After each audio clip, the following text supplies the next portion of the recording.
Hi, this is Jim, the Property Inspector, LLC.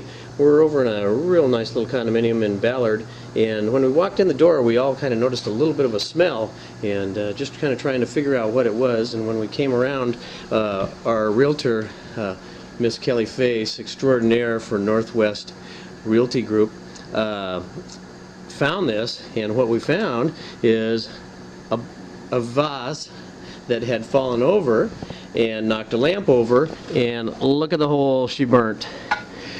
Had we not gotten here today and gotten here tomorrow, this would have been a fire, and it would have been a 5-alarm fire because this is a condominium complex, and all the units would have had to been evacuated and probably destroyed. So just another reason to use your nose. Have a great day. Thanks.